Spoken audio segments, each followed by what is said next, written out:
Okay, we're on. Coming up next, Ring Ropes and Turnbuckle Podcast. You see the name. Our special guest, Zamir Zuriell from ASE Wrestling. Yeah, Let's yeah. go. Let's go. Bonjour, ça passe. How are you? Let's go.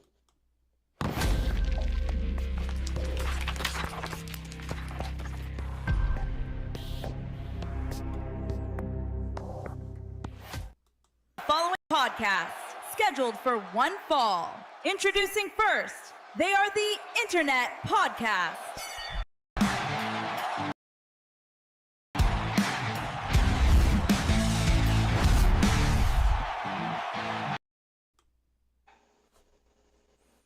We are back. You know who I am, the saluting one, Dark Queen. Duh. And you see the guy next to me, the insightful S. Got bars.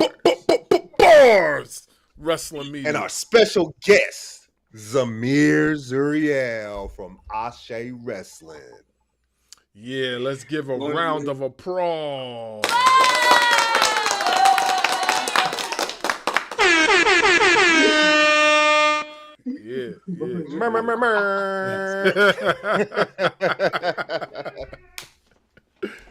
Yeah, yeah.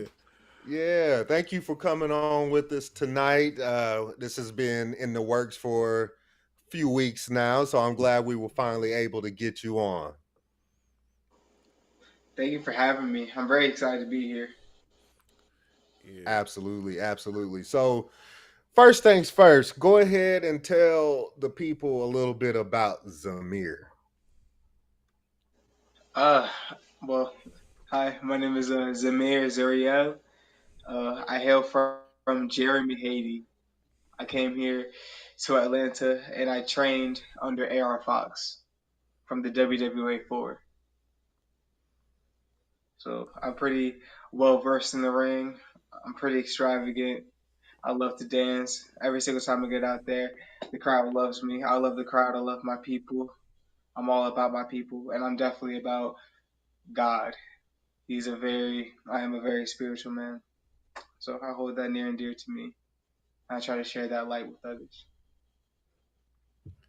Absolutely. And we've noticed, me and him actually had a conversation just the other day about how more and more professional wrestlers are coming out professing their love for God and love for faith. So tell us how faith plays a part in not only your life but your professional wrestling career.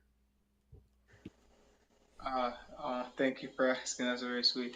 Um, Faith is everything for me. I can't I can't personally do this life without Jesus. That's my personal Lord and Savior. That's my Father. I got to know myself. I've learned to know and love myself for all of me. Especially when growing up, I was judged for like either a few different things from like my voice, my weight, my confidence being tried.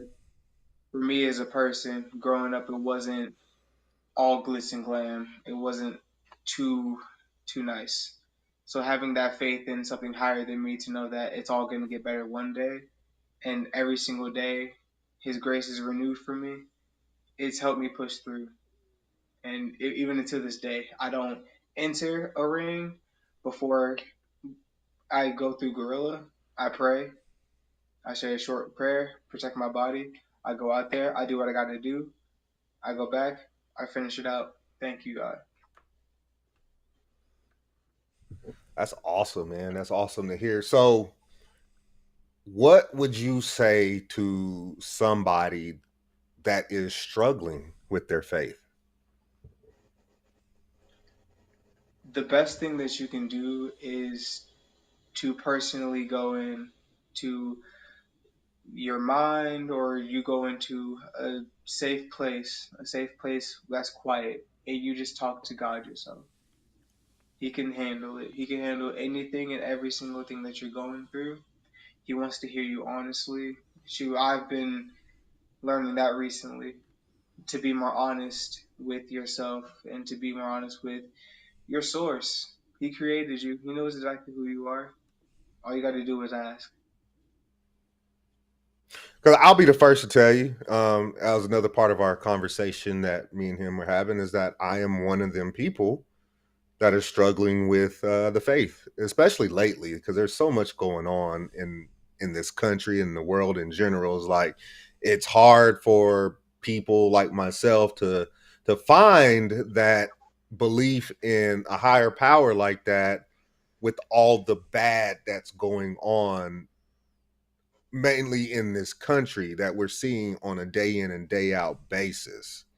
So what advice would you give me personally?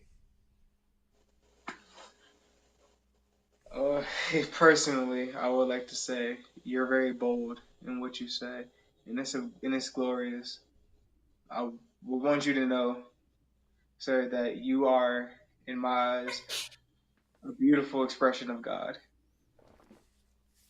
And if you've never been told that you can directly go to the Father, then that's a that's a misstep and that's a misfortune, because He truly does love you. And not only, like we always hear, like, yeah, He loves you, yeah, He loves you. Like, nah, He loves you directly. I've never met you before. There's a reason why God aligned this moment for us. No, there's no coincidence. If you would like to, if you would like to get to know Him personally, my favorite verse is Psalm 121.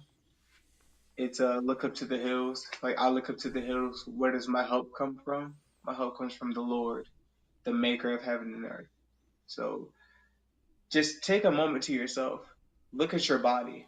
Look at your skin. And be like, something created this.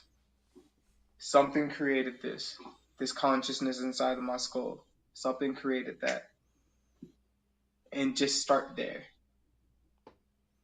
That's all you got to do. I will I will definitely start taking a moment out of my day or out of my night or wherever the case may be, and doing that. I mean, me and him have had conversations about it, and he's been there too, so he understands where I'm coming from. And but yeah, I appreciate that, because I've said that to people before and they called me all kinds of names. I was like, that's not very Christian like. Why would you do that? You know what I mean? So then I just started backing off, and I'm like, nah, see, this is why I'm struggling with this stuff. Like, I'm telling somebody that I'm having an issue with this specific thing, and the first thing you want to do is attack me personally. Like, that's not very Christian like. Very much not. Like, that's not Christ like whatsoever. You should never do that to a person. If you claim to know our Father, you should know that's not how He rolled whatsoever. He would call those people out. I would call those people out for you. That's I insane. appreciate that. You should be respecting I, God. Hell yeah, bro. yeah, I mean, I, I just stopped talking about it until I met him, and I know he's an avid churchgoer. He goes every Sunday and stuff like that. So I just pretty much had left it alone until I met my partner over here. So, but yeah, I will definitely. I appreciate you coming from the heart with it. I appreciate you not attacking me and just being like, "Hey, this is what I would do if I were you," instead of "You're this and you're that," and you, yes. So I thank you. Of course, absolutely. And thank you for giving me the platform to share that. Absolutely. I want you to know again, like, I think you're pretty cool, bro. Like, there's literally only one you on this planet, and I'm glad that we met. Absolutely, absolutely. Like you said, we all came together here for a reason. I'll share it. Amen. Yeah, Definitely. I think one thing that I think that we have to realize too, as far as faith based, like when you're explaining faith to somebody, you're not supposed to be malicious. And I think a lot of times because individuals, and not even saying dub, I'm just speaking in general, individuals that don't understand, that might be struggling with something or don't understand something, that you might have those strong faith goers that don't know how to relate. They don't know how to relate. And I've dealt with that. So when he said that, it hit home for me. you know, I feel like the one thing that kept me faith based was the fact that my mother was an evangelist. You know what I'm saying? God rest her soul. So she was really, on my helmet, about, faith, about everything. And it's kind of crazy because like, she poured a lot of her knowledge into me before she passed, and then she spoke about things that are starting to come to fruition. She spoke about podcasting. I didn't think I was going to be podcasting. Well, she didn't really say podcast. She just basically said public speaking. And she said that was going to be my lane. Now, mind you, I did 1,000 different things before I even got to this point. He'll tell you, I can draw, I do music.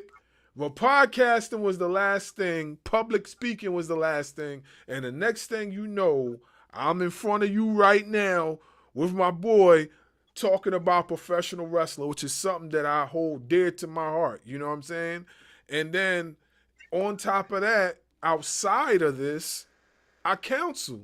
I counsel folk, you know what I'm saying, on their journey to recovery. So it's like, dang, like how did she even call that? You know what I mean? And that just goes to show you, when God ordains people with that wide counsel, that wise counsel, they can always foresee something within their children before the children even see it. You know what I'm saying?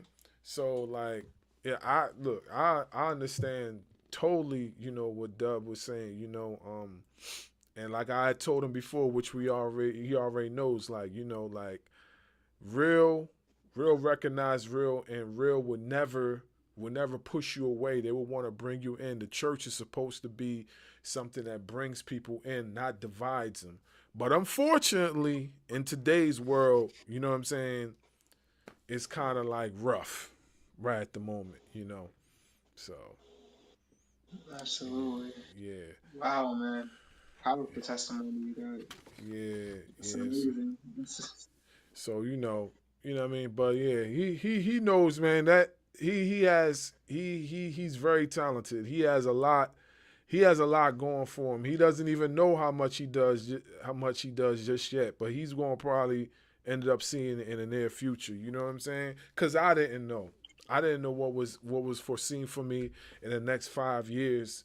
You know what I mean? So like, we don't really know, but we know that the man upstairs, that guy knows where we gonna be going. You know what I'm saying? So God knows. yeah. So Absolutely. I want to talk Wow. about this real quick. Yeah, WWE NIL experience. Tell us about that. Did you WWE. WWE did you work the NIL program? Oh no, not yet. I haven't. Okay, okay, It's an okay. amazing opportunity, though. So I'm gonna ask you this then: how do you feel the NIL program has significantly impacted professional wrestling's development thus far, especially for young talent like yourself? I'm very thankful for it. I'm Mm-hmm. very thankful for it because that's another doorway for us to intermingle not only with, of course, the biggest wrestling company on the planet, Yeah. but it helps us, get to wrestle and learn all the newer guys who are going into NXT and who are trying to go into the WWE from different avenues. Mm-hmm. Because we all need to be able to work together, both indie and professional, Mm-hmm. or NXT or on TV on that level. Mm-hmm. The more that we build together on this foundation, the stronger that our futures are going to be.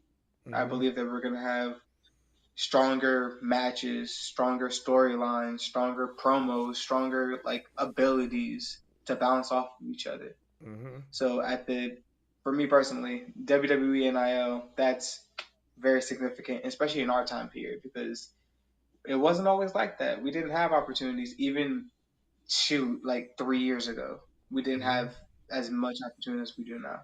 Mm-hmm. So so being that that program exists at the moment and everything, what would you say the most valuable lesson you learned during your time that surrounds this program? Because this program basically takes young athletes. Some of these folks are not even professional wrestlers as of yet. They never wrestled the indies. They never did anything outside of their sport, whether it was basketball, football, rugby, whatever. They never did anything outside of that. And then you got the NIL program, who basically grabs them, brings them in, and trains them in their own way to be a professional wrestler, which is basically the WWE style. So, what do you think that program can teach young aspiring talent like yourself? Hard work, Mm-hmm.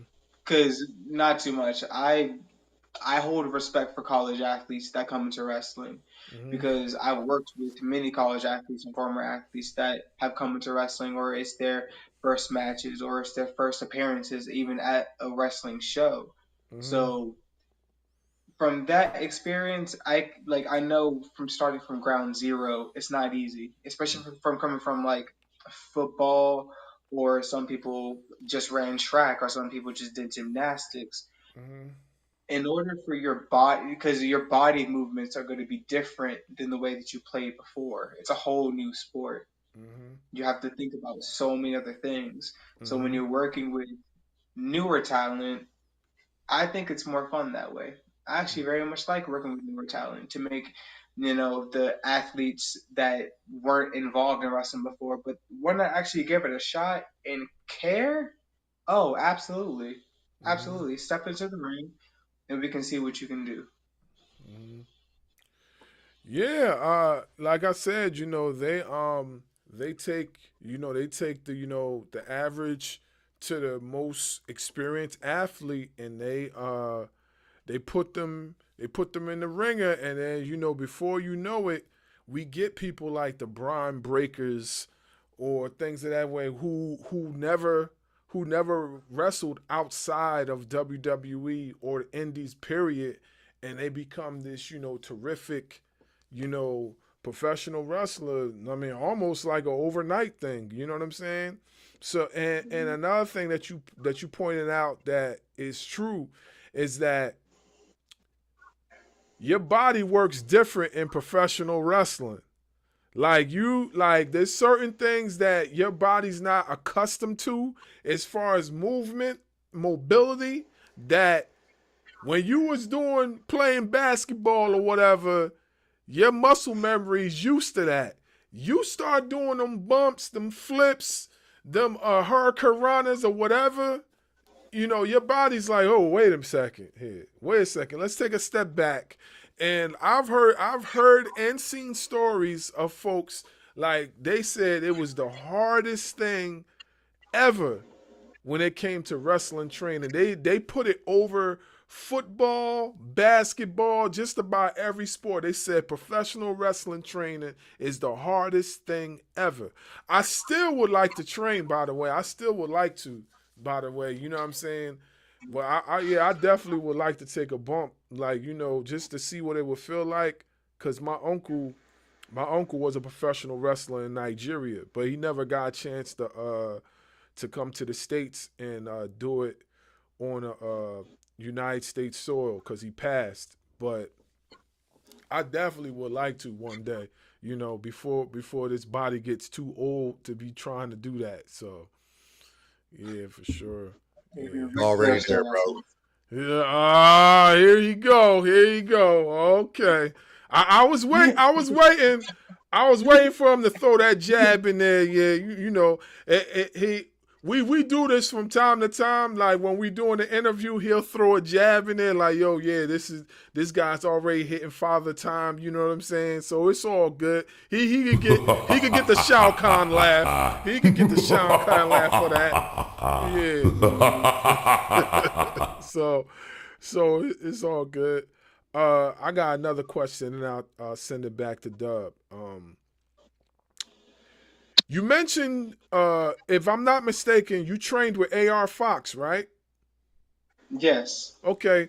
So what was your experience training with AR Fox? Because we've had a lot of people on the show that has trained with him. So what was your experience with training with AR Fox, and like what have you learned from him? Well, I I love training at the WWE floor. Honestly, I couldn't have Mm-hmm. asked for a better place. Mm-hmm. When I first met him, it was so. The story was funny. It was like pouring outside. It was my first day. It was pouring outside, and the WWE floor is in units, so we're like a school in different units. There was a U-Haul driver next to us, and Fox was just like they were spatting back and forth about like parking spots or whatever. So I was like, oh, this is a lot. I was like, okay, first introduction. I go inside, and then immediately I see Fox is like, what's up, man? You here to wrestle? Like, yeah, yeah, I sure am, absolutely. Mm-hmm. Shoot, and he let me into the ring immediately. And I was like, okay, get into the ring. Wow. He's so cool. He's the best trainer I could have asked for. Honestly, he's the reason I know how to wrestle the way that I do. The confidence. I was afraid to take a suplex, a hip toss. Mm-hmm. It took like I was afraid to do drop kicks. Mm-hmm. Couldn't imagine now, right? Like I can't, I can't not see myself doing these moves. But he helped build that confidence within not only just me, but me and my brothers. Like we're all a big family. That's how we came stepping. That's how he built us. A little fox den. That's like all of us in there. Yeah, hold on one second. Yeah, you went out for a second. Can you hear me? Oh, you did? I did? No, Yeah, no, I can hear not you. you, not you, not you. Him. Can you hear me?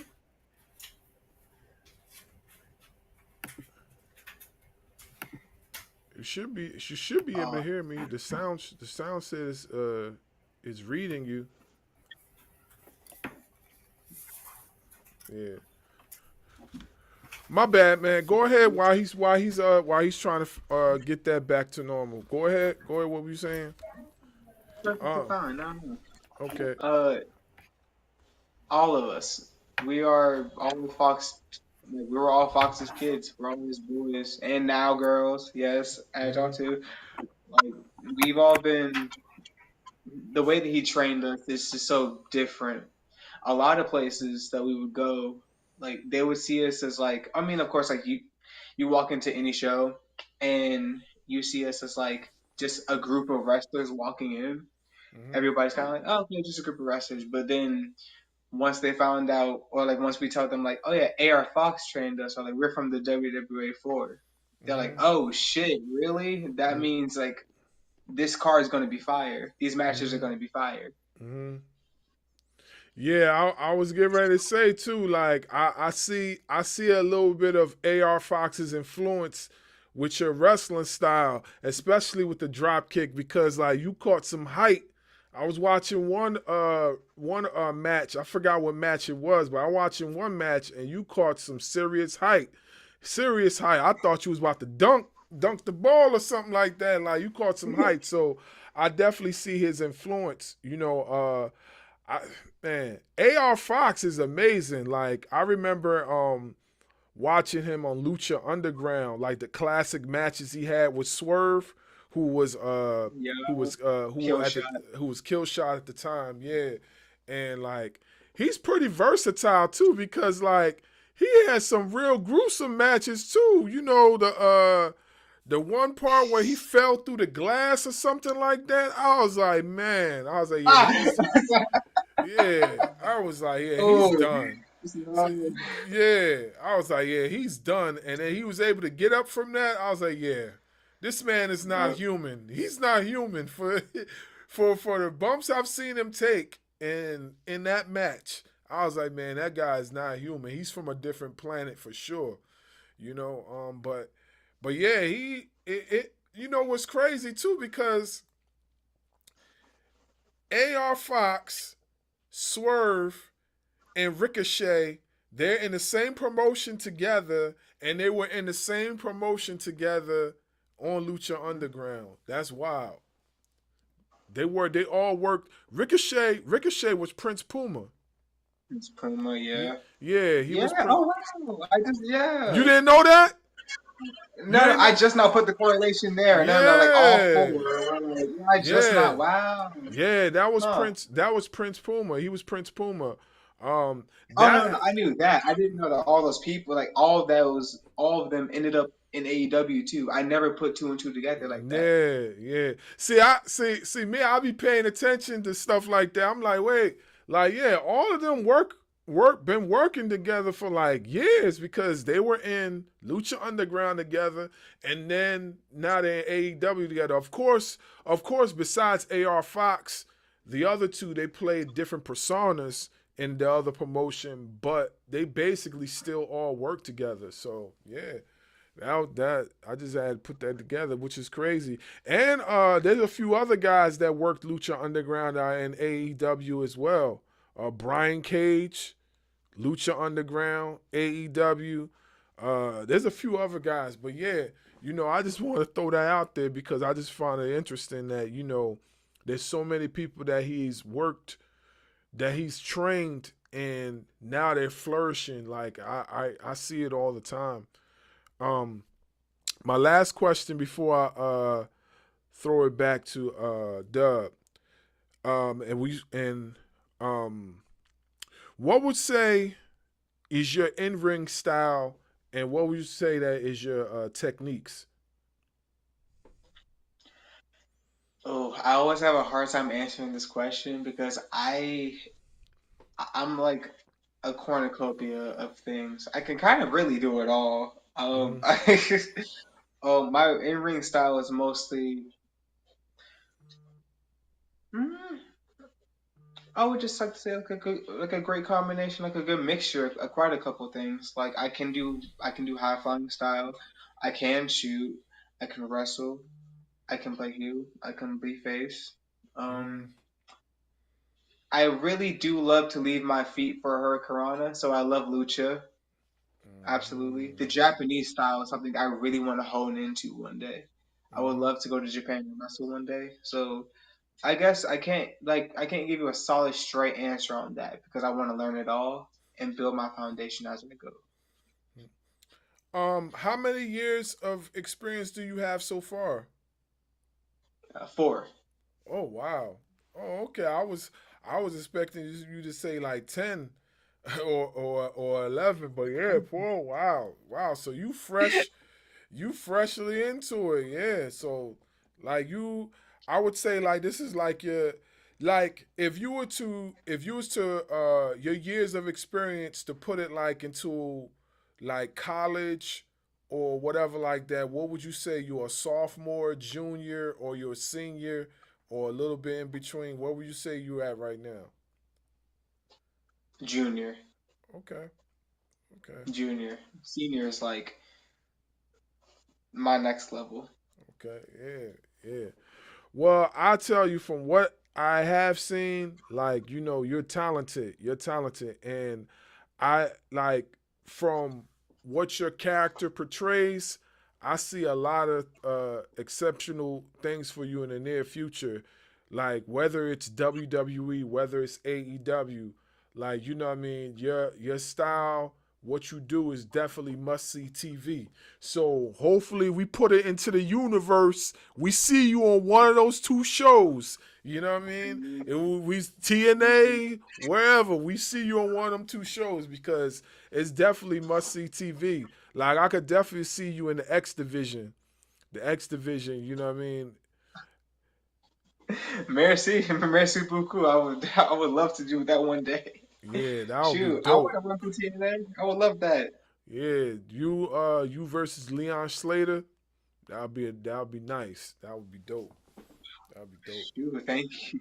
I Yeah, think that would be a solid match as well. that'd be dope. And I tell you this, like usually when I say stuff like this, 9 times out of 10 it happens because we spoke about stuff in the past, me and my boy, and then the next thing you know, it happened for that person. So I'm just saying, when you put the positivity out there in the universe, things do come to fruition. You know what I mean? So just keep in mind. You know what I mean, whatever you doing, just keep doing it. You know what I'm saying? Yeah, Thank you. yeah, I received, bro. yeah. Go ahead, Dub.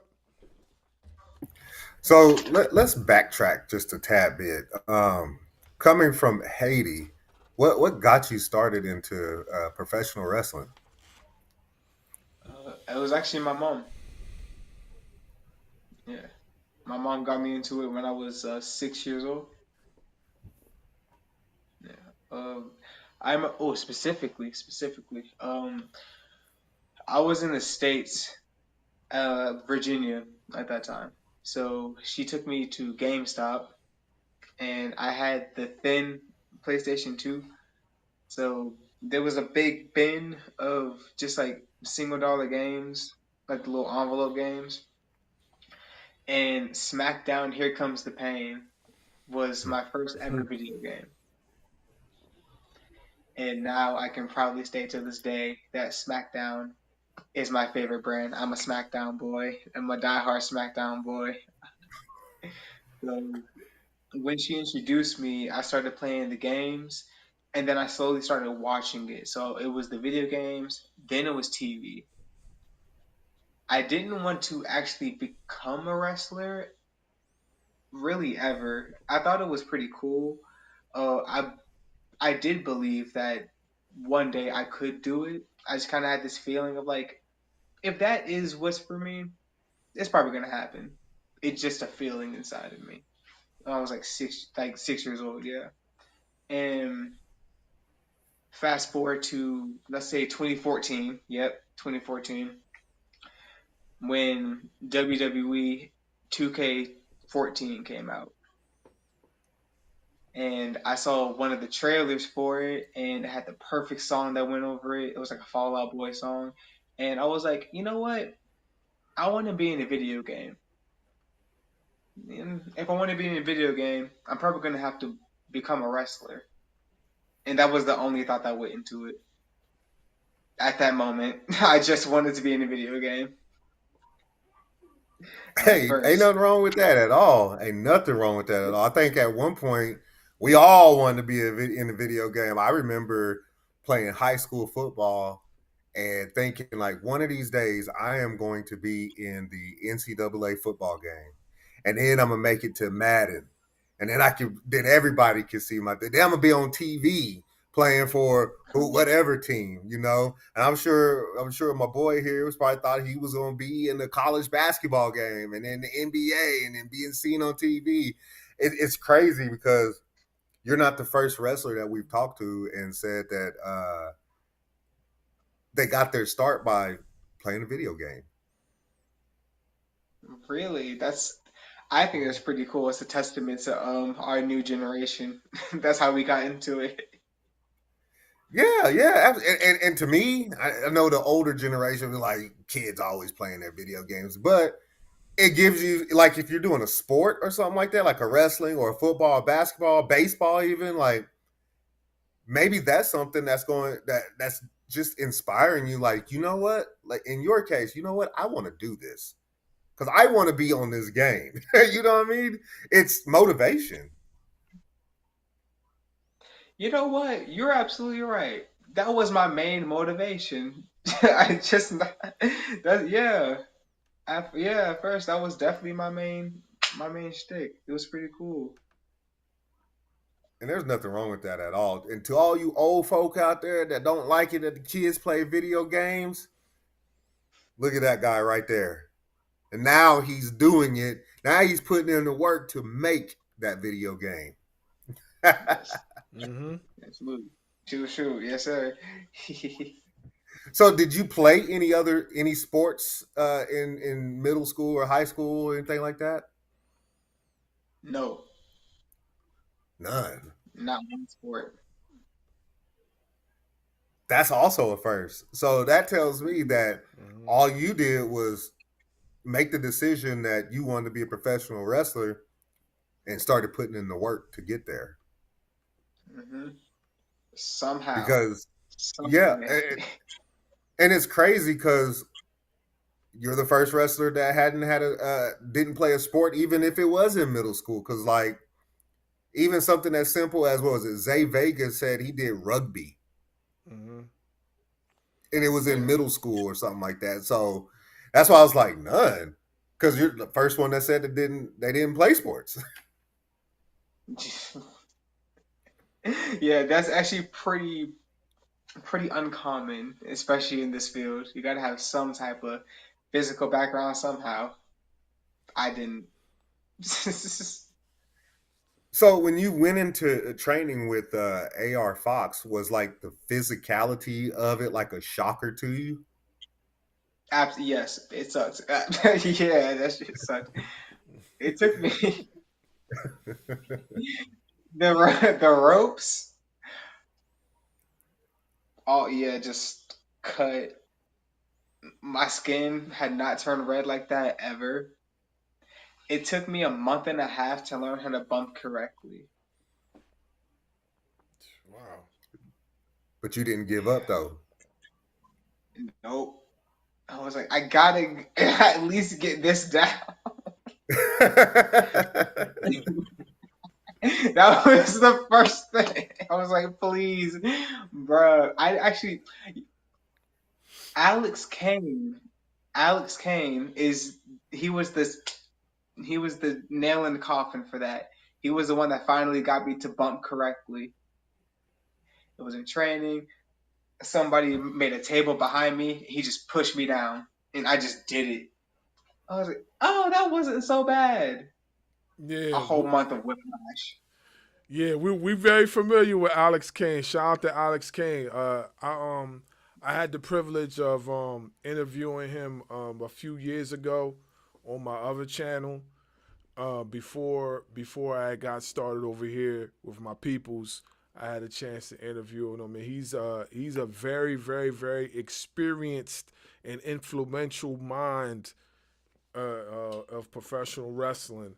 Not only that, he's one of the longest reigning MLW champions as well. And the funny thing about it is, that year, my peoples and I interviewed him. Right, he sort of was hinting that he was going for that title. He didn't actually say he was going to go, but he sort of was hinting, and I was like, yeah, man. I told my boy after the show, I was like, yo, he's about to win that MLW title. He was like, yeah. I was like, yeah. And then before you know it, I watched MLW's next episode. He done won the title. I was like, oh, Come see, there on, you go. man. Yeah. So shout out to Kane. Shout out to Kane. Um, what I wanted to ask you. Blew my Okay, head. so can you discuss uh a move basically basically what is your day-to-day schedule as far as like preparing yourself to go and train? Like what do you plan on doing when you before you even get to the training or whatever like that? Oh, easy. I'll wake up and I get myself together. My hygiene is very important for me Mhm. because I know the ring itself is not going to be the cleanest. Mhm. so Mhm. so I always make sure that I maintain both inner mouth, my face, my hair. Always gotta make sure I Mhm. look good to start because if I look good and I Mhm. feel good, I'm gonna train good. Mhm. Following Yeah. that, I also eat very well. What would you say your diet looks like as far as professional wrestling? Because you have some people that they get high on protein, as far as like certain things, and then you have others that You have others that want to keep the lean look like yourself. You know what I mean? Then you got people that want to keep the in between. So what would you say your goal is as far as like weight wise? Do you want to jump into the heavyweight division at one point in time in your career, or would you like to stay like cruiserweight X division type of stature? I would say one day I would like to hit the heavyweight just to say that I did it, but Mm-hmm. I I much rather, not even rather, I'm built for the X division Mm-hmm. type ish. Like I like physically how I'm made, it's like a straight shot right there. The cruiserweight division, the X division, um any division that really I know I can hold a candle to. The heavyweight division, not too much because I can take on some heavyweights and I have. Mm-hmm. But when it comes to the build I want, my goal, like realistically, Norman Smiley from the '80s, that, that right there. Yeah, I was getting ready to say that too because Norman Smiley's like in between. Like he's not like I would say like he's just like I believe at a certain point of his career he was just hitting heavyweight just by a smidge, and but he was also doing cruiserweight stuff as well because I do remember him doing matches in the cruiserweight division when he was in WCW. So I get what you're saying. Hey, listen, even Daniel Bryant became a heavyweight at one point. You know what I'm saying? So big. Like you see the Dolph Zigglers, the people like that. They're not like super muscular, but they're able to like dabble on both sides of the fence because of their physique. So like yeah, I believe it's possible for you if that's one of your goals moving forward, like in the years to come. I believe it could happen for sure. Um, what's my next question? So I asked you that. So I want to ask you this. Do you feel overlooked as far as your wrestling so far? As far as where you at, like, do you feel overlooked, or do you feel like you're taking strides and you're about to hit that ceiling where like internationally you're gonna blow. I feel like I'm gonna hit that stride where internationally I'm gonna blow. Mm-hmm. I have had, I've had, I've had a few moments where I felt overlooked, or I've definitely gotten like down upon myself when it came to my wrestling. Which Mm-hmm. you're not. I'm human. I mean, like we all are. I can get downcast about like anything comparison. I can compare myself to other people. I could, like think my wrestling isn't good enough, but I've been told too many times and I've been shown too many times from the crowd to backstage that Mm-hmm. my name does carry weight in this industry now. Mm-hmm. And yeah, there are times that I do feel overlooked for like, certain boxes that people say you have to check, or certain places you have to go, or certain things you have to do in wrestling. Like, I don't do a whole bunch of crazy stuff when it comes to the ring, Mm-hmm. but I'm talented and my work speaks for itself. And Mm-hmm. it has spoken for itself. It's brought me here to this day. Mm-hmm. Yeah. The only reason why I asked that because I do understand that when especially coming in to this business of professional wrestling, like you will have strides where you're like, things are too quiet. You know what I'm saying? Like you would be busy to a certain point, and then things get so quiet, and you'd be like, "Wow, now why is it so quiet? Why am I not getting a phone call here, or why I'm not over there? You know what I mean? Did I do something wrong, or did I do this or do that?" And I feel like it's important, especially for your young career, that you continue to evolve and you continue to push, because I do feel like, I mean, prime example, if you think about years ago when COVID was in existence, look at how it shut down everything. Look at how many people were struggling for work. You know what I mean? I know for me, I know for me, uh, because I'm an essential worker, we still had to work, but we had to work from home. We couldn't even have to step outside. So that's why I'm saying, like, I think it's important, to keep, persevering. And then at some point, I remember them bringing wrestling into the forefront as almost an essential thing. They managed to work it out where you guys were able to work in front of empty crowds, and but we were still able to see you on television. I know WWE had the whole thing with the screens and the virtual watch, and AEW had the empty crowds, but the wrestlers were the crowd type of thing. So it was interesting to see. It was interesting to see that whole transition taking place, and then end up back into the live crowd. I mean, that's what created Roman Reigns, the Roman Reigns that we know now.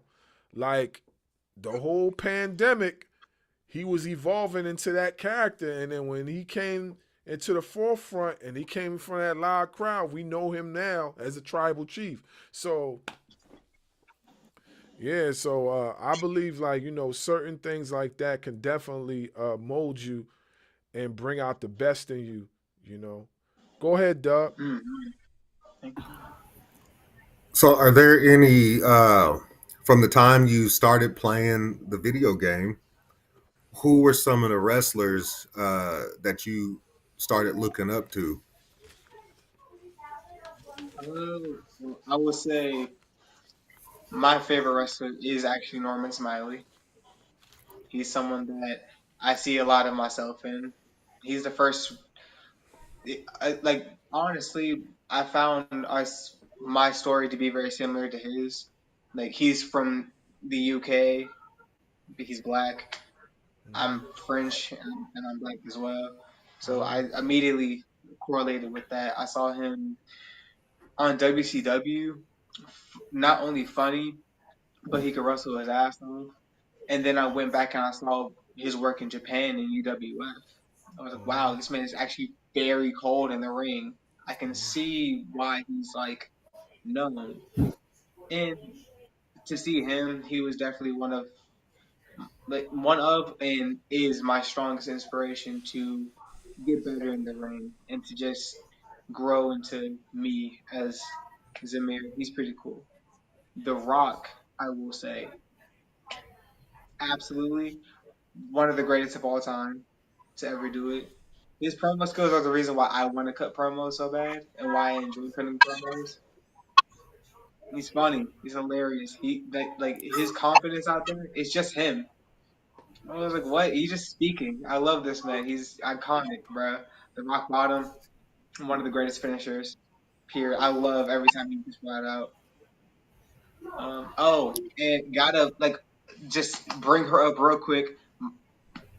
AJ Lee, Mm. mother, mother. Oh, I love her so much. Oh, I love AJ Lee so much. I've loved her ever since I was like I watched her growing up. I watched her from NXT when I was a kid. So I was like, God, this is insane. She's back, bro. Like, yay. She's my goodness, bro. And she also like even like outside of the ring, she greatly like reading her book, Crazy is My Superpower, truly helped me want to seek help for my own mental health journey. Like she's been so bold and so strong in many ways. So those three right there, my favorites. So, needless to say, you're going to be watching WrestlePalooza tomorrow. Mm-hmm. He's Mm-hmm. not going to miss AJ Lee. Oh no, I know for sure. Yeah. Yay! I just love you so much. The excitement. uh, so, if you had to name a wrestling Mount Rushmore, who would you put on that Mount Rushmore? Um, Norman Smiley, because Okay. again, he's my favorite wrestler. Two, I would put Booker T, because he is the first black man I've ever seen wrestle. Very first. And his legacy, not too much. My finisher is the scissors kick because he did the scissors kick. He's iconic. I would AR Fox, because I wouldn't be Zamir without that man. Of course, he's truly one of the greatest of all time in my book, and we all know it. And AJ Lee, AJ Lee, I my saw that favorite one women's coming. wrestler. Got to favorite women's wrestler, cause the Black Widow went crazy every single time she snapped that in. Oh wow, yeah. I saw that coming from a mile. As soon as I thought about asking you that question, I was like, after hearing what he said, he's definitely going to have AJ Lee in there. Too giddy, too giddy.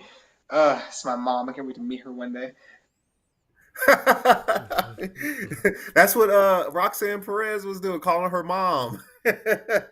Yay! She got multiple children. Hey, I'm her son. Have you had any discussions with AEW or WWE about either trying out or showing up on the show? I've had little drops here and there, of course. There's been heh, like there were some divine delays in the past, like different personal things, but in the future, Mhm. I got it. Man. Now we're set in stone. I'm good. So, if you could name a dream opponent of yours, today's wrestling, not past, today's wrestling, who would you like to step foot in the ring with the most? The most. Ooh, it's quite a few people. Dang, that list is extensive. Okay, give us five. Give us five. Oh, easy. Well, that's easier. Leon Slater, because he is a fantastic wrestler.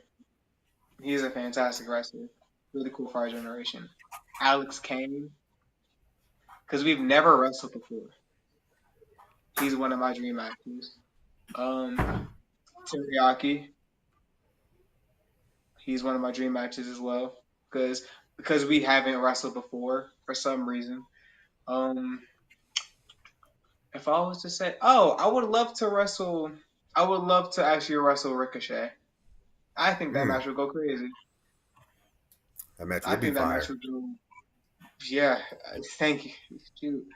Oh, if I was to wrestle, I want to wrestle Obafemi or yeah, Oh, the ruler. yeah, Oh, oh man. Okay. That probably would be similar to Uber versus Javon Evans because that match went crazy. That match went yeah, crazy. There was some. Would you be prepared to take those type of bumps, like if you had to? yeah, yeah, absolutely. Cause he launched Javon Evans like a dart. He threw Javon. I Hey, listen. Hey, listen. I thought Javon Evans was done after he got put through that table. I was like, yeah, man, it's a wrap. It's a wrap, bro. And then he just got back up. So are you prepared? You prepared to take because that was a heavy, heavy, heavy bump. Oh, I know that bump was a heavy bump too. Oh, I'll take it. I'll take it. I'll do it for a nice check. I'll do it for a check. Hey, A noble bump. Hey, hey, whatever you got to do to get paid, right? yeah, somebody's going home with something, and it's me. Absolutely. You know what's funny about that is that he even does that to some of the heavier guys. Maybe doesn't toss them as far, but he pretty much tosses even the heavier guys halfway, if not all the way across the ring. Yeah, he did that to Jasper Troy. I was shocked, and Jasper Troy's bigger than him. And he Yes. tossed Jasper Troy across the ring. I said, yo, this dude is not human. Like, There's and nothing that makes me yeah, I was like, yo, this guy must be eating that fufu that got some sort of like feel. sensu beans linked up in there. And if he see this video, he's probably gonna be cracking up right now. Like, hey, Oba, from a Nigerian to a Nigerian, man, what's in your fufu, bro? Like, I just want to know because how the hell are you lifting up Jasper Troy and you tossing him, and dude is bigger than you? Like, I've seen the side by side. Like, he pretty much looks over you, and you tossed him. So they got yeah man. You got that extra smoke in that fufu because you know what I mean. I want to eat what you eating. You know what I'm saying? I just want some fufu. That's all. I just want some fufu. Yeah, yeah. Yeah, that was something when I seen him do that. Go ahead, man. My So bad, bro. Shoot. no, you good. You good. So earlier you brought up taking care of your mental health. What are some things that you do to take care of your mental health? I pray. I take every single thought that I have captive. I can't let my brain go haywire. Um, for to speak personally more about my mental health. I was a few years ago. I was diagnosed with OCD, and a lot of people think that it's like just cleaning and organizing and making sure that everything's straight. Uh, a lot of people, what you may not know is it's been ranked top 10 amongst the most debilitating illnesses. Mm, Period. So there was definitely a point where after it was while I was wrestling too. It was I had a moment where I kind of crashed out, not in like a bad way, mm-hmm, but mentally I just my thoughts couldn't stop running. When people bring up intrusive thoughts, a lot of people think it's like a joke or it's a very funny thing, mm-hmm, but a lot of the times those thoughts would be thoughts of like harm or thoughts of like just not good thoughts towards yourself or good thoughts towards other people or about certain situations.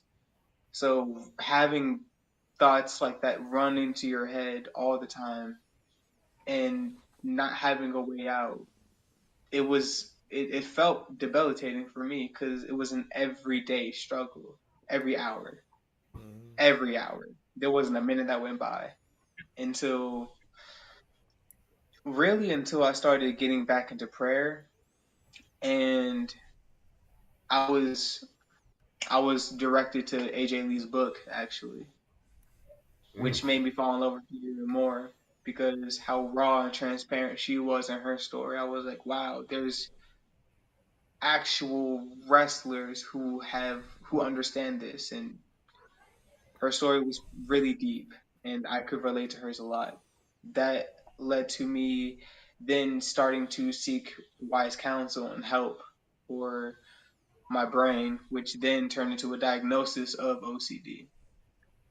So from that point, it was just therapy and still is therapy. Going into like writing down even sticky notes of like my worst fears and plastering them on my wall, on my closet door. And I have to look at those, I have to acknowledge them. I have to be like, you don't phase me anymore. These are all behind me. I received something new. And actually, one by one, those sticky notes fall down. And as they fall down, that's another old one that I can toss away that I don't have to deal with anymore. So it's little stuff like that that keeps me going and still helps me. You talking about a powerful testimony, a powerful story. Bro, that's powerful. Like Mm-hmm. really, because whenever you hear people talk about OCD, it's always in a joking matter. Oh, I'm over here rearranging. My OCD is going crazy and stuff like that. And then you hear coming from somebody who is actually diagnosed with OCD, you see it's like that's not all that OCD is. There's more to it. And then hearing that, that opened my eyes. Like because I thought OCD was like, oh, obsessive cleaning or doing things obsessively all the time. And it's could just be something like you were saying, your mind going crazy, Mm-hmm. going wild, Mental I should obsession. say. Yes, there it is. That's a better way to put it. Sorry if that offended you. I did not mean it. Oh no. Thank you for your respect. Thank you so much for that. No, but actually that is a real thing. So people have like physical compulsions where you see the cleaning and the organizing, but on the flip side there's also mental compulsions where you can't see that, which is what most people do actually struggle with, but they either can't recognize it or it's so not talked about that no one seeks counsel for it. I Mm-hmm. couldn't take it anymore because my thoughts were going too haywire. Hmm. So I chose to go get help. And the mental compulsions, it's still an everyday thing. Unfortunately, it's not something that you can cure. So if there's anybody that watches this in the future, even though there may not be a definite cure for it, there is hope, and God helps you every single day with it. Trust me. Absolutely. So speaking of mental health and everything like that, as you know, as we talked about earlier, right when we got started, when we were talking about faith, I have brought up the fact of the way the country is these days, right? So, have you ever been into a situation where you're in a town and you're wrestling, and then somebody throws a racial slur or something like that at you? And if so, how did you deal with that? Oh, I can't. Well, yeah, yes, I can absolutely answer this question. For any of y'all who, well, I guess y'all do know what sundown town or Hmm? like sundown towns are. For those who don't know, that those are towns that are populated by strategically like racist people that don't like people of color, don't like black people, and specifically go after and target us. So one day, me and a couple of my boys were on a road trip to Alabama for a show, and we were passing by. It kind of already felt kind of sketchy, but we knew what spots to hit and when not to go. We got to the show, show went fine. Leaving the show, we went to a gas station, and it was nighttime, and luckily there were lights out there, so we felt safe. But there were like there was one guy, and then there were then like two or three guys that started like having peering eyes towards us, and then immediately we were like, "Oh, we gotta go. That's not. This ain't for us." That's the first moment when where I was privy to what a sundown town was. I didn't know that whatsoever. I just went on the wrestling show. Like I just went on the road to go to a show. I didn't think that that was even a thing I had to look out for. And then like I even texted my mom and I was like, "What's a sundown town?" And she broke it down for me. And I was like, "Okay, so we got to be careful, especially in this climate, in this day and age. Oh, we really got to be careful, y'all." Yeah, and I'm somebody that's from the South. I'm originally from Texas, and I live in Oklahoma now. Yes, sundown towns are still pretty much a thing. There's a few here in Oklahoma. There's a few in the little town that I'm from in East Texas. There's a few surrounding that little town. I mean, you definitely have to be careful. And they're all and there's some up north in the northern parts of the states, but they are still very active in the South. So to anybody that's traveling, anybody of color that's traveling, whether if you're black, you're Hispanic, especially these days, especially Hispanic, you're Asian, whatever the case may be, check your map, look up every town that you're going to be going through, because there is a website out there. I can't remember the website off the top of my head, but there is a website out there that does have a list of all the sundown towns within the country. I would suggest anybody that's traveling, especially throughout the South, that is of color, find that website and definitely look at where you're going, because you do not, and I mean you do not want to get caught in these sundown towns. Mm. Nah, Yes. that's true. That's truth. Yes, Bars. I know you're up there in Jersey, so you guys might not have to deal with that kind of stuff that often, but we do down here. And let me tell you, I you know the industry that I work in. I go house to house and I turn gas on, natural gas onto the house, and I have to go inside these houses to light hot water tanks, and in the wintertime I have to light their furnaces and stuff like that. Mm-hmm. But there are still people, even in the city that I live in. We have over 1 million people in this city that I live in, and there's still plenty of people around here that will not let me even on their yard just to turn their gas on. So, Mm. yeah, you're Oh, looking at me like that. that Absolutely, there are still sounds people. cool. Yeah, Yeah.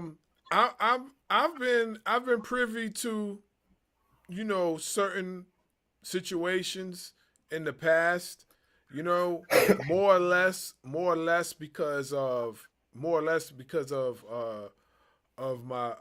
my size. Like, what I'm saying, I'm tall, so and I'm not a small guy, so like a lot of times, like, I go into these certain areas, it's instant intimidation. Like, I'm like, what I mean, the glasses don't help. Like, I had glasses on, they still feel some type of way, like I'm about to do something.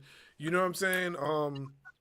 One situation comes to mind was I was uh I was actually, because my boy mentioned I like to play a lot of basketball, so I was actually coming from hooping at the park, and I'm in the car with my boy, like two of my friends or whatever, and we're driving to go to a Wawa, and in the process of that, where we're coming from is predominantly Caucasian, and we going through there to get to the Wawa, which is on the other side of the town, and when I say the cops hovered over to my vehicle, what I mean, I'm not lying to you. That happened, and they asked to inspect the vehicle, and I said, for what? Like, we're not doing nothing. I'm coming here to this Wawa to get some water, juices, snacks, or whatever. We just got finished playing on the park just down the road. What is the issue? And then he was like, "Oh, did try to antagonize me, to get me to go off, so then that way they'll have a reason to, inspect my vehicle, because they didn't really have no reason, but they just wanted to mess with me." And then, of course, they got a call later that they had to go check something else out, and then they left us alone. But just those are the type of things that I've experienced over the years. I haven't experienced the last few years, but in my younger years, yes, I've experienced a lot of that. And even even dealing in my field of work, just a tad bit depending, I might have to deal with it, but for the most part I don't. You know what I'm saying? Because a lot of the people that I work with are supportive, and they don't roll that way. You know what I'm saying? So, you know what I mean? But I do get it. I do get it. It's the climate's different right now. We gotta be safe. We gotta be safe. Particularly us. We have to be safe. I I Hmm. I I pray for my kids every day. I send them off to school. I pray for my wife before she goes off to work. My wife prays for me before I get in my car to go to work, because you never know. Amen. You never know what's going to actually happen. In the next 24 to 8 hours or whatever. when you're out there on the road. My boy tell me these stories all the time. Like, I pray for him too. Like, yo, bro, you gotta deal with that. I don't really have to see that where I'm at. You know what I'm saying? But it's a tough climate. So by you telling your story, I definitely understand where you're coming from. Like, yeah, It's real.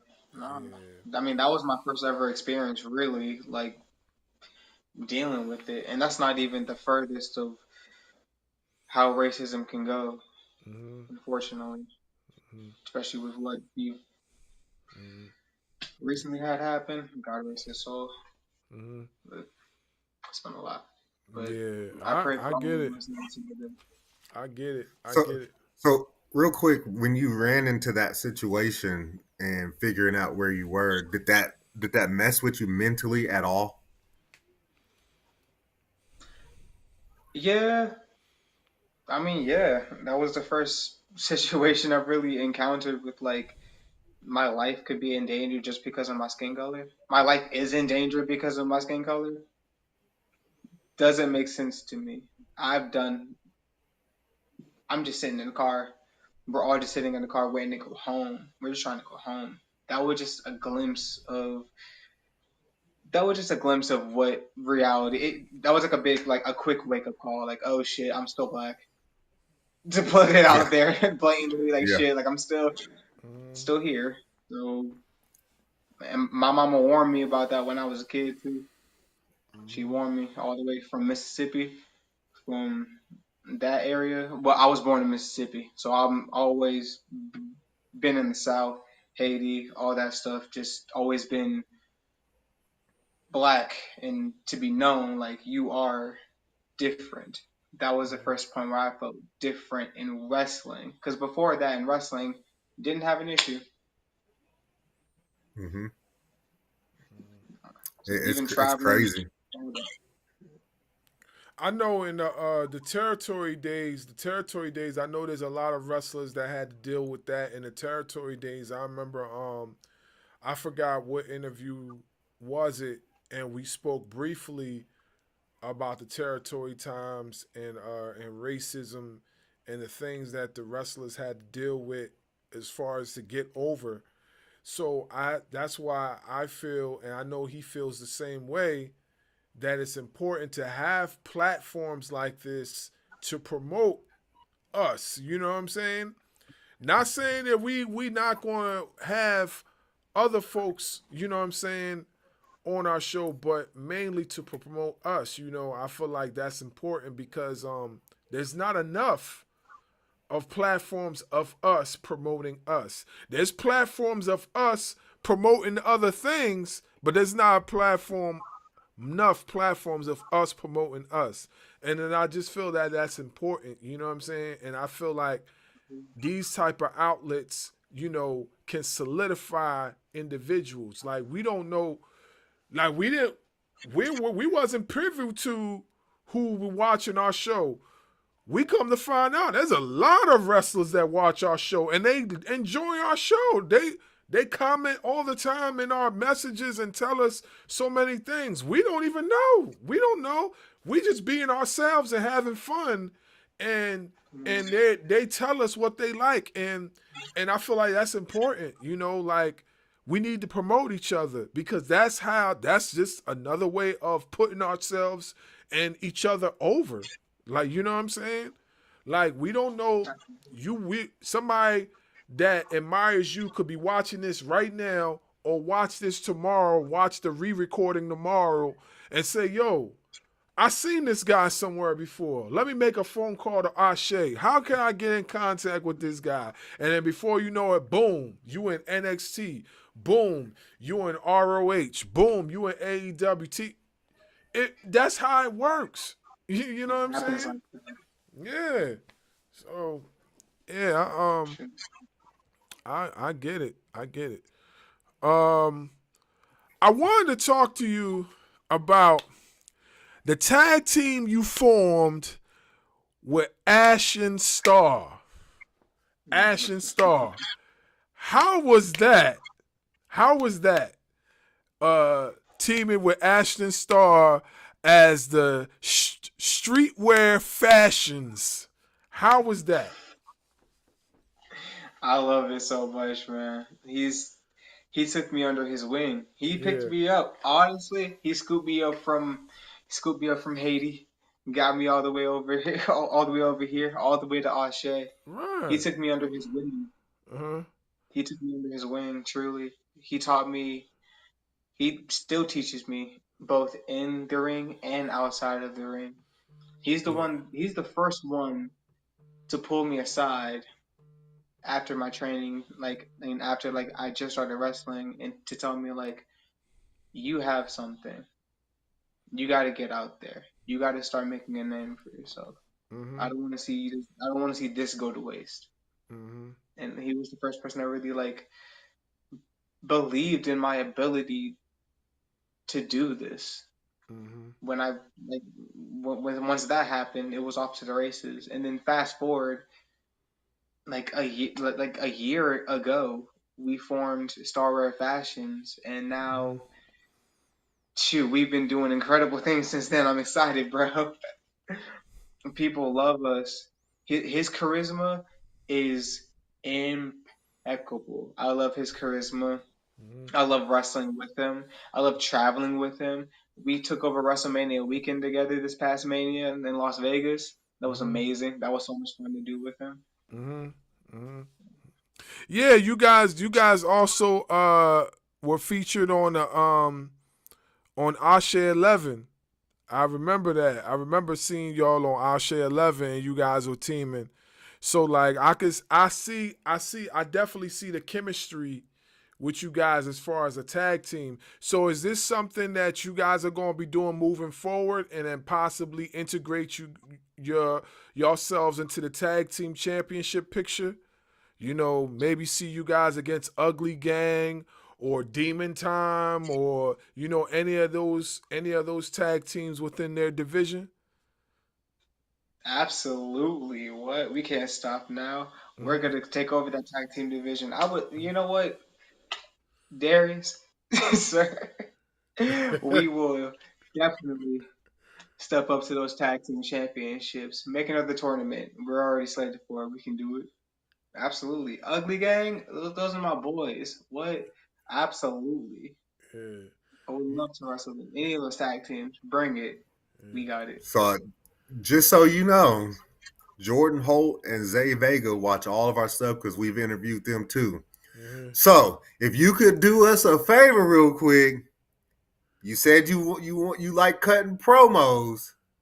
Can Uh, you cut a promo? Can you cut a promo stating why you and Ashton deserve those titles before Ugly Gang and I can't remember the team that they're going to be facing in the next Ashe show. hmm. Me and Ashton, we deserve those championships because we're number one. Who do you think you are? We're the most beautiful, sexiest tag team to ever step foot into ASE Wrestling. I am Zamir Zuriell, your Haitian prince, your bad boy, your sexy lover. Also, I am tag teaming right next to Ashton Star. Do you see this, man? There is no star that shines better than Ashton right here. So I don't care if it's Ugly Gang. I don't care if it's two or three other tag teams. I don't care if it's a whole gauntlet. We deserve to be the number one contenders for those championships. Absolutely. You get to see what I can truly do. Coming right up. That's what I'm talking about. Yeah. Okay. Okay. Okay. Give Shots him a round of fired. applause. Shots fired. Shots fired. Let's. We gonna end it And he off did it with on the that. fly. Yeah, on the fly. On the fly. I meant to hit the drums. I was trying to hit the air horn and I went and hit the drum by That's mistakes. funny. But That's your old age, bro. That's your old age.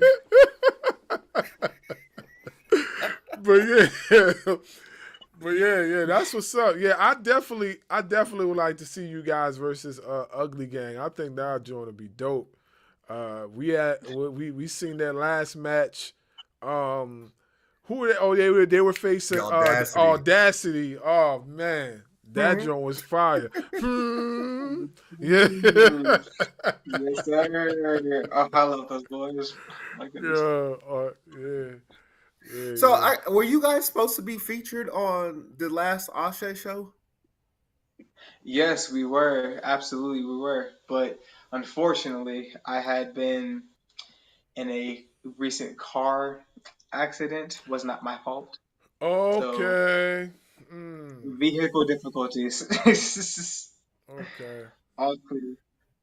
All clear. That's what I was thinking. I'm like, I could have swore I saw that because that's where I got your name from. Because the emails and the messages on Instagram are coming from me. So I was like, wait a minute. I got his name off the Ashe poster for the last show, and then I watched the show, didn't see you on there. I'm like, hold on. I could have swore his name was on there, and then you didn't show up. So now that makes sense. It was. It was just And I'm glad you're all right. Yeah, I'm glad you no. good. Mercy. Thank you so much. I'm in one piece. Thank God. Thank God.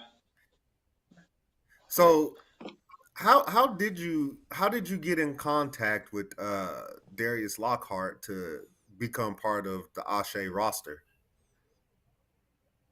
well, Ashton was actually Ashton was in talks with Darius first, and then around that time, a few months prior, me and Ashton had just officially linked up to make Starwear Fashions. And we had already been doing things here and there, from action wrestling to a few different territories.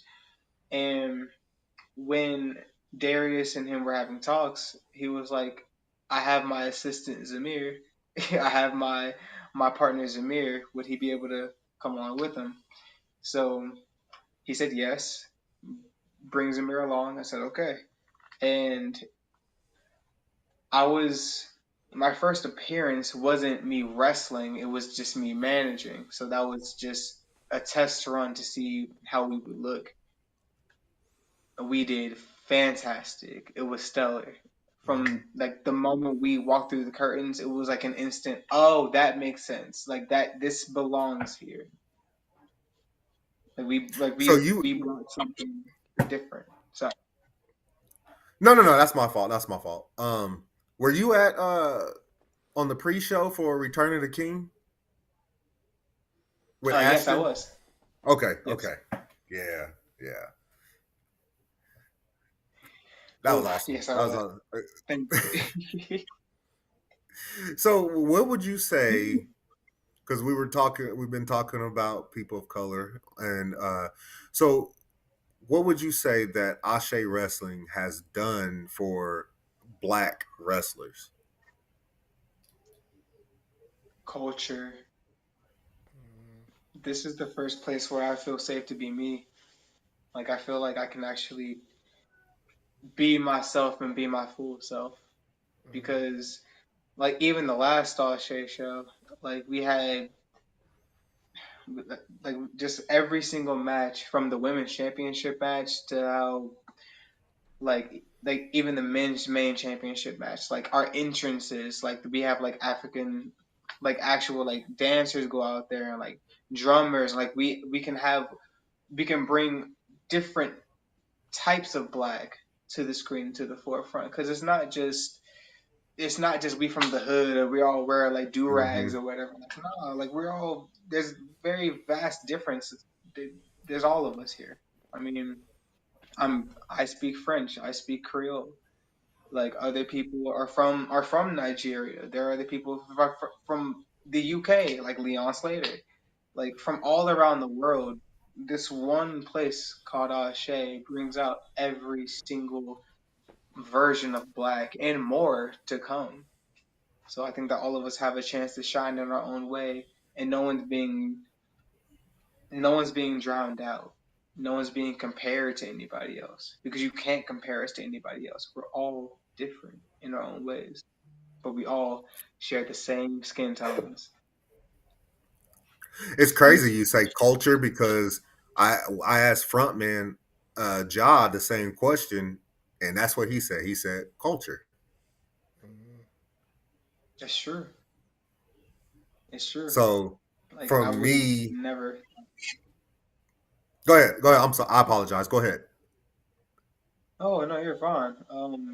Like I would have never thought that I could be bold with being Haitian. Besides just saying sac passe, like I would have never thought that I would be able to actually speak French and actually like break those barriers and step into that mode of me as a person and bring that to the forefront as well. Yeah, and it's awesome for guys like me and my partner here to see because it's like, we see the stuff that comes on TV, and you may see, a few of us on there, like on the WWE shows. You see a handful of us, and in AEW, they have more than a handful. They promote us more than WWE promotes us. And then I became privy to Ashe. I'm like, what is this Ashe? I start watching it. It's all of us. I'm like, oh, Mm-hmm. this is awesome. This is awesome. So Mm-hmm. ever since that I found out about Ashe, I've been watching. We ask him. We've been watching every show, every single show, and we're trying to get as many of the Ashe wrestlers on our show as possible because we want to promote our own. Like, don't get me wrong, we will promote outside of our own, but we want to make sure that our own is getting the promotion that we deserve. Mm-hmm. So I would say from not even just from me, but my boy next to me, we want to say thank you to Mr. Lockhart. Thank you to everybody that's come on from Ashe, promoting Ashe, including Mm-hmm. yourself, Zamir, because this is what our vision started out as. Mm-hmm. Yeah, definitely. When we had the idea for the show, we came up with the name, and then we talked about like what do we want our identity to be, and then we just said we want our identity to be us, us. You know what I mean? Us. The culture, and then once that was made final, we just was like, okay, this is what we gonna do, and since then, like it's been dope, to have all you guys from Ashe come on our platform and talk wrestling and shoot the shit like they say and just talk about random different topics. It's dope because like in this platform, this realm, it's not a lot. Like I said before, they might be people that do this that are like us, but they don't do it to this extent. You know what I'm saying? They're not promoting. There's not enough. Let me say this, there's not enough of us promoting us. We need more of that. The small fraction of people that we know that are promoting us, we need more of that. That's what we need, and we just blessed to have you folks that come out and come on the show and tell us what you guys like and interact with us. you know I mean, that's dope. That's dope. We never thought we was even gonna push this far, and look how far we are. Like we literally, I looked at the video count. I looked at the video count the other day. 74 videos already. This show's not even a year old. Like, I'm being honest, it's not even a year old. 74 Congratulations. videos, 74 videos already. Just like that. So the consistency is what put us, managed to put us into the forefront. We're still working. We've gotten opportunities we never thought we would get. Like, we've been blessed, and that's how we know we supposed to be here. And we ain't going nowhere, folks. We ain't going nowhere. We here. We here. We ain't going nowhere. Look, Shao Kahn is going to talk to you folks real quick. We ain't going nowhere. We ain't going nowhere. Yeah. To be fair, he's older, so he might go somewhere. I'm Uh, waiting. dang, dang, dang, dang. Yeah, as you can see throughout the interview, yeah, he's going to throw shots. Funny thing is, we're in the same age bracket, but he gonna make you think. That I'm grandpa in the wheelchair. Nah, man. They're gonna find the wheelchair. Yeah. So with you being Haitian, have you been invited to or even thought about doing a show for all Caribbean pro wrestling? I would love to be on All Caribbean Wrestling. Absolutely, All Caribbean Pro sounds like a beautiful idea. I would honestly, that's my next destination. That's my next goal. Yeah, That's I think they're right there. based out of the Bahamas, if I'm not mistaken, right? Yeah. Yeah, I believe so. Yeah, their former champion is who also has been on our show is Elijah Burke. Mm-hmm. Elijah Burke, the Pope. That's their former Yeah. champion. Yeah. He was actually our first. Our first interview was Elijah Burke. That's how we knew like this whole channel was gonna be special. Like when we got him in our first go try, we was like, yeah, we about to make some waves. And he kind of definitely levitated us to be like in that forefront. And then we just recently talked to Odyssey Jones, and like Formerly that, known. yeah, formerly known as Odyssey Jones. My bad, just Odyssey. You know what I mean? But yeah, like I said, that helped us out a lot too. You know, salute to both of them. You know what I mean? Because like, you know, that really, really catapulted us. You know, and we got some more coming up too. We ain't saying nothing. We got some more. Absolutely. Could you see yourself going 1-on-1 with Darius Carter for the ASE Men's Championship? Yes, we, absolutely, Sue, absolutely. That's actually shoot. Make that number 6, Darius Carter. That's a dream match of mine as well. He's one of the ones I Heck saw. yeah. Yeah, like a few years ago, before I even knew who he was. I was like, I don't know who this man is, but I like him. He's just, I love him, bro. He's so funny, but super talented. He's gonna give me a run for my money. He's going to give me a run for my money. So yes, me and Mr. Darius. I've already wrestled the promoter. I've already wrestled Darius. So I'm trying to get to 2-peat, that championship. Let's go. Ooh, I like all this I know that's good. championship talk. Yeah, shoot your shot, bro. Shoot your Yeah, shot. do what you gotta do. Hey, he's calling you out. He's calling you out. I'm gonna put this out there first. It's from our last interview that we did with Frontman. Looks like you might have to go through Frontman to get there, because Frontman shot his shot on Lockhart and Carter also. Yeah. Okay. Yeah. No problem, Frontman. No problem. Zamir said no problem. No problem. I ain't afraid of a match. I'm sorry. Do you know where I come from? Fox trained me, boy. Can't be afraid of stepping into a ring. Yeah. I hear you. Zamir. That's what I'm talking about. You know who trained me? Yeah. That's what I'm talking about. I hear you. Yeah. Yeah, you know what's funny? Like his schedule, Darius Carter's schedule is heavy.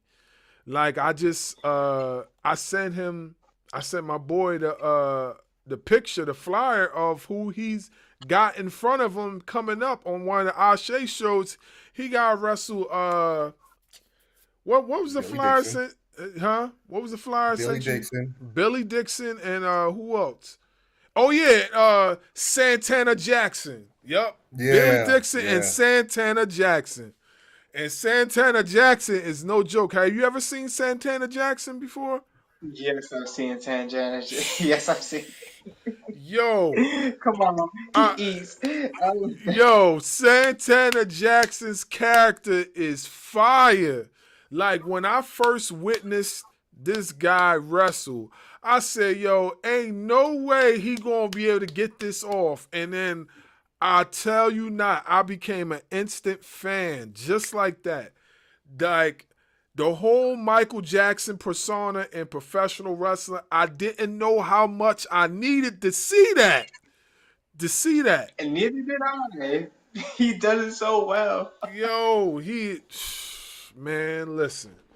I am very look. I'm gonna be watching that event for sure, cause I'm a big fan of Santana Jackson. When I seen it and I told Dub, I said, "Yo, we gotta watch this event. This is gonna be crazy." Cause I actually thought the event was happening tomorrow. I got the dates mixed up. It's happening next month, but I thought it was happening tomorrow. So, but yeah, man, that Santana Jackson joint is gonna be dope. So yeah, he got a lot of people trying to come at him. So like it's a long line. It's a long line. Hey, hey, Yeah, no. we can just throw Zamir in there too. Yeah. Put his name in the I'll line let also. them tire him up for me. What'd you Let There say? you him be go. tired. There you He said go. no. Yeah, man. Shoot, Yeah. I'll go. I'll do it right now. Not right now. I'll do it next in a few. Let him get tired out by his future opponents, and then I'll do a nice roll up. One, two, Hey, three. And you I get it how you can, right? and I Yeah, sorry. seen not for nothing, and I seen another post, another flyer. I forgot to send it to you. I seen another flyer where he's also facing Bishop Khan as well in another promotion with the ASE championship on the line. It's like title for title or something like that, if I'm not mistaken. And there's somebody else in there too, but I can't quite remember. I gotta look for it. But yeah, like, oh yeah, okay, all right. So that's what it was. So they're going back and forth on social media about opponents.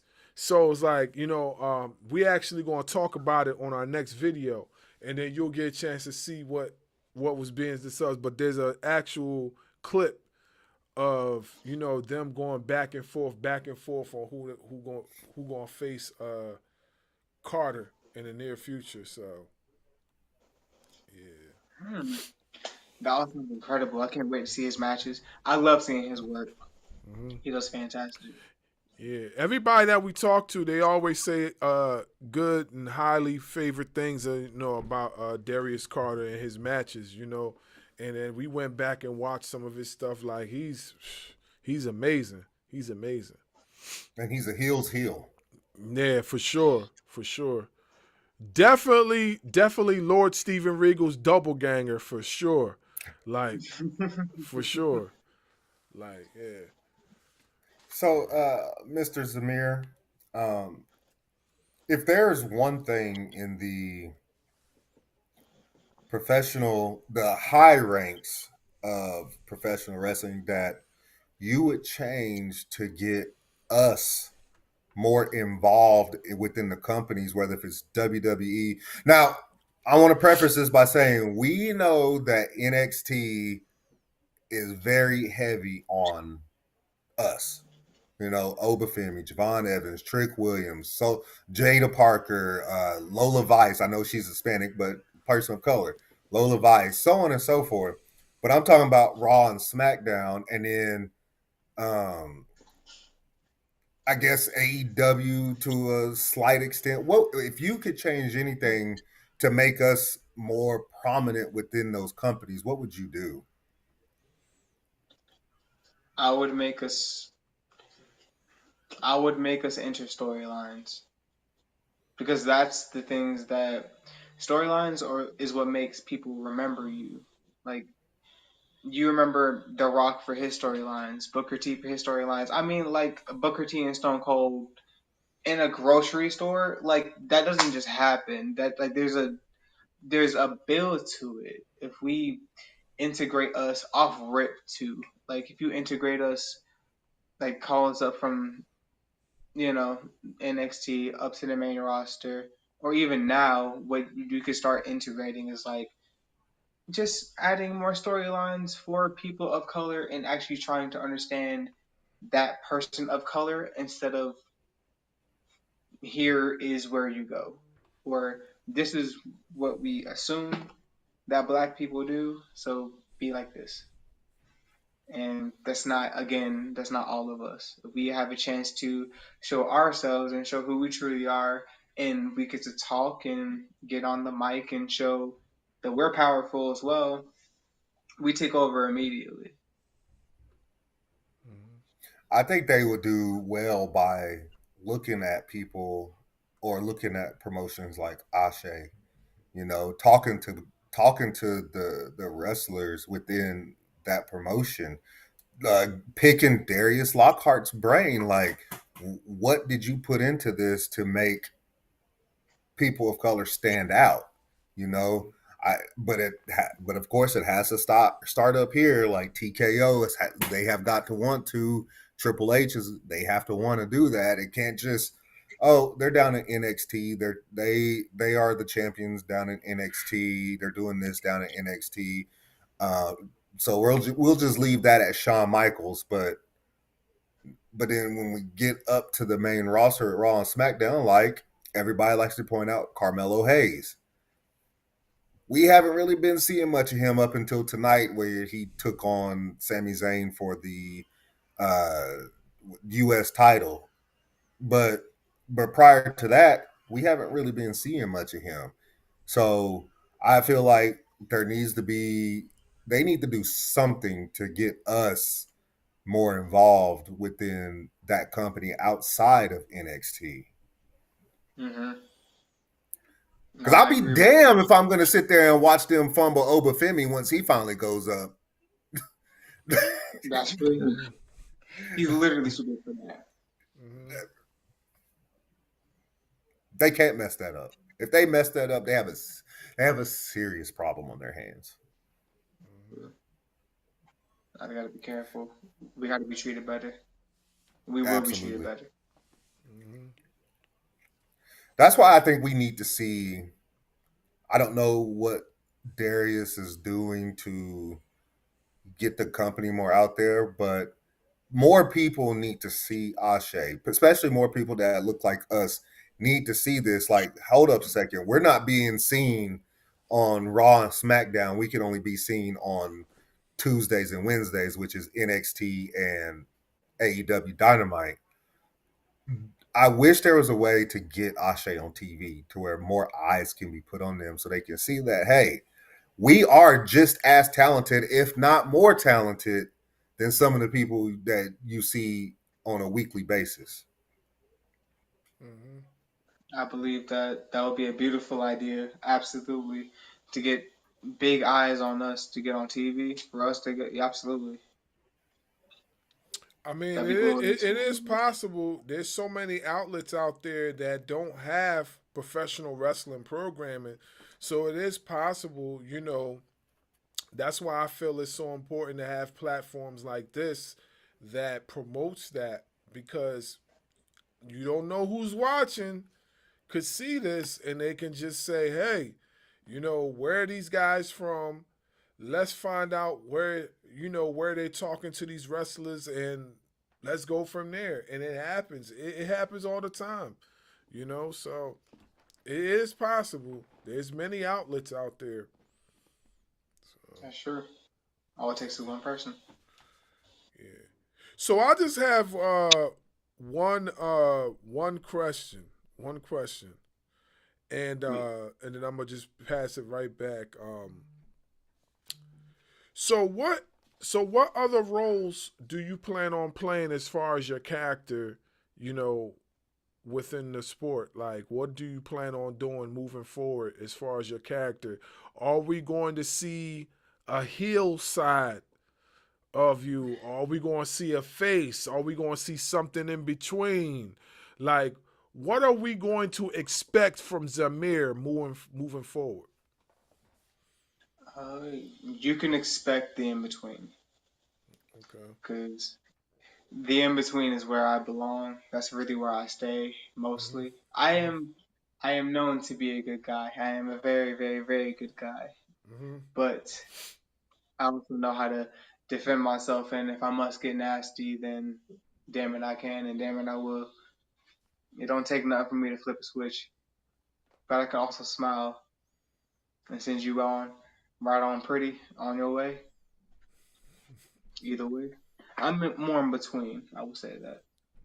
Okay. So expect Future Zamir to bring out not only more aggression, but bring out some more smiles to your faces. Okay. I'm Is gonna there be regardless of who I'm dealing with. is there any storylines that you're connected to at the moment that you may be able to like spill the tea just a teeny weeny bit and let us know, or is it something that you really can't discuss at the moment? Um, I can say one thing, Uh-huh. not to leave anything out of Ashe for us, but we do have a big boy named Isaiah with us. He's like our third member to Star Wearing Fashions. So he's been added into the mix more or less recently. So Okay. Okay. he's 6'5", 6'5". So we only know one Isaiah. So is this? Are you? Could you be talking about Mr. Broner? Is that who you're talking about? Yes, Okay, yo, that's we our guy. That's our guy. We just talked to him a few weeks ago. That's our really guy. So if y'all got the problem with y'all, then it's basically a wrap for a lot of folks. Cause my man is no joke. So Now that is. you okay, you put them three against the Ugly Gang three. Boy, sign me up today. yeah, I definitely I want to was watch that. Definitely want to watch that. Yeah, we man. we we talked to him just recently. He just had a match too. I don't know if you guys seen it, but he just had a match against Jake something from TNA. He just had a match with Jake something. I didn't watch the full match, so I don't know if he captured the title that Jake something had for that promotion, but I know they just had a match recently. Yeah, Amazing, absolutely. yeah, yeah, Wow. yeah. Shoot. That's crazy that you just talked to him. That's awesome. Sorry, my dog. Mm-hmm. Nah, yeah, he's dope. We talked to him and we talked to Jocelyn Navarro as well.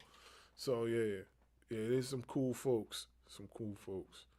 Shoot. Go ahead, Dub.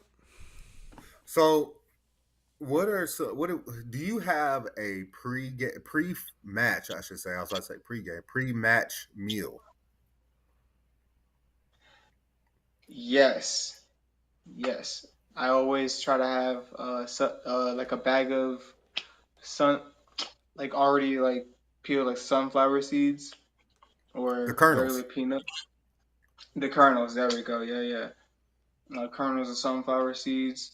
I like to have a banana, some fruit, just some healthy stuff. I like to eat more plant based, and I eat fish as my main protein. So pescatarian per se. Okay. So, if you could have a cheat meal, what would that cheat meal look like? Cake, brown, like yeah, this is red velvet all the way.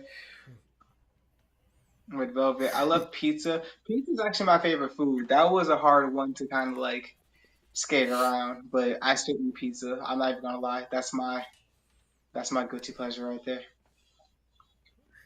So with you being from the South, you got the Haitian blood, and you're from the South, and you live in the South. Like, what is the craziest thing that you've eaten? Chitlins. Ah, I knew he was gonna say it. Oh, really? Really? Yeah, yeah. Chitlins are like pig's feet. Yeah, Wow. that's a I lot ne- going on right there. That's a lot. One and Well, done. One and done. yeah. So like I said earlier, I'm from the South too, and that's one food that I refuse to eat, and that's chitlins. My ancestors could be as mad as me as they want to. Chitlins, Yeah, no. yeah, sorry, I y'all. have not been privy to do that. I've not been privy to eat chitlins, and I, it's not something that I wouldn't even be privy to. I ain't even going front. I don't want to eat chitlins. I've tried a lot of foods, but that's You one ain't that, missing nothing. yeah, that's one I probably will pump my brakes with. My grandmother, for Thanksgivings and Christmases and stuff, I used to sit there and watch her clean them and cook them, and I'm like, just the smell alone is just like, no, Yeah, no, yeah. no. I wouldn't wish that on my worst enemy. That's terrible. But my grandmother and my grandfather loved them. God rest their soul. They loved them. Darius couldn't do it though. That's fair. Because neither could I. Nah, pig's feet and pig's ears. Give me some good hot sauce, and I can eat that. Yeah, I haven't had those neither. I You haven't need to come had down to the south, sir. I haven't had those either. I've had chicken feet though. I had chicken feet. That's actually something that my mom used to cook back in the day when I was a kid. She's cooked that before and chopped it up and put it in soup, with some fufu and stuff like that. So I've had that at least once or twice. You know what I mean? It's not bad. It was all right. I need me some fufu. You still supposed to give me some fufu when you still haven't done it. I got you. You know what? This is what I'm gonna do, and you a witness, Zamir. You are a witness. This is what I'm gonna do, right? I'm gonna get my wife to cook some fufu. We're gonna freeze it up, put it in one of those boxes with the soups and everything. Put it in one of those Yeah. boxes. Make sure it'll stay sealed, and we're gonna send it to you. And then you gonna tell me what you think. My wife makes some of the best agusi soup, melon soup in the world. And I'm saying that confidently because I know Mhm. I've tasted just about every person I know's melon soup. My wife does that soup justice. I'm telling you. When you eat that melon soup, you're going to want the recipe so that your wife can make it. I'm trying to tell you. It's really good. And it's healthy too. It's really I'm gonna hold healthy. you to it too. Now I got you. I got you. I got you. Zamir is the witness. You're a I'm gonna hold witness. you to it. I got another question. This is based more on rumors. What what at being Haitian, you know, and we know I'm not gonna get into what this clown in office has said about Haitians. I'm not gonna get into that because we know it's a lie. But Mhm. what is a rumor that about Haitians that you would like to say, you know what, this just isn't true? That voodoo and the practices that we do are satanic or evil. Mhm. When that could be the furthest thing from the truth. The word voodoo itself it literally means spirit. It doesn't mean anything wrong. Now, yes, of course, people have had bad intentions with it, but it's not evil. That's been the biggest misconception of my people. So what is voodoo really? So voodoo is basically you are thanking God for everything. You believe that that spiritually the Holy Spirit is everywhere. That like your ancestors who came before you, your divine ancestors that came before you are connected with you and protecting you and helping you. I'm Christ centered mainly, so I believe like Jesus first, and then everything else in between. And when you go through like or like when you use voodoo, use it or whatever, you're just praying and giving thanks to God and giving thanks to your ancestors for protecting you. They're like God's angels guiding you along your way. So why is it that people look at voodoo as black magic?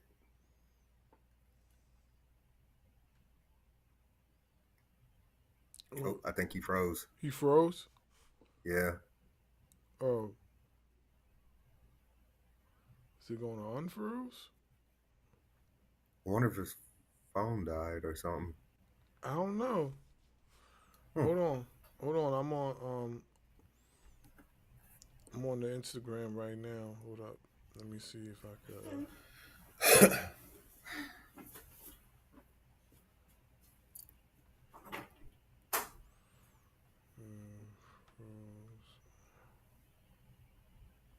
Yeah, he's sending us a message. Did you want to pause the show? Yeah, I will have to yeah, it stopped. Yeah, I will have to stop the live. All right. We'll be right back.